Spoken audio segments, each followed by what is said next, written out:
Shalom ubracha Rabbi Isai. I want to share with the Olam something very, very powerful that we could use in our battle against the Yetzer Hara of Shmir Sinayim. This is an incentive that none of us want to give up. There was a man who was on trial for his life, and the chances of being acquitted seemed very slight. The prosecuting attorney, a polished and well-spoken lawyer, presented the state's case, while unfortunately for the defendant, his lawyer only had disorganized and unconvincing arguments. One of the defendant's friends in the courtroom whispered to the fellow next to him. He said, "It looks like it's all over for him." To which the fellow replied, "No, all is not lost. I heard that the defendant managed to hire a brilliant lawyer who never lost a case in his entire career. If he makes it to the trial in time, he may just be saved." As he finished saying those words, the door swung open wide, and in walked a very distinguished-looking man with a bulging briefcase in hand. His appearance caused major commotion. Even the judge stopped the trial to welcome him. "Your Honor," he began, "I have been hired by the defendant to take over his case.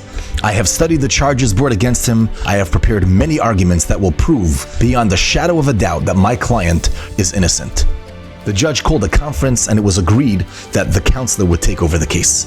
A dramatic shift in the direction of the trial took place over the next few days, as the new lawyer amazingly demonstrated evidence and arguments on behalf of his client's innocence. Thanks to him, the defendant was found not guilty. He walked away a free man.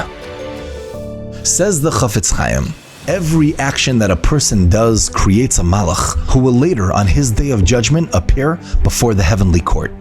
His averos create prosecuting malachim who demand the ultimate penalty, while his mitzvahs create defending malachim who plead for him and find chusim. Who will be stronger? Which malach will be the better lawyer? Says the Chafetz Chaim, it depends on how difficult it was to overcome. The harder the challenge, the more mighty the malach created by overcoming it. Rabbi Isai, we all know that Shmir Sinayim is a very hard nisayon. It's all over the place. It's a very strong Yetzer Hara.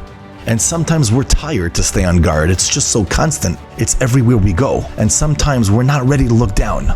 But during those times, we need to remember that every time we overcome, every time we control ourselves, every time we look down, especially when we're tired, especially when it's hard, especially after a long day of work, we are creating extremely powerful malachim to be there to protect us, to be our lawyers to defend us. That means if we look down a few times a day, after 120 years, we will have an army of the strongest defenders. Rabbi said we need to be strong. We all could do this. This is the best investment you could make. Good luck out there.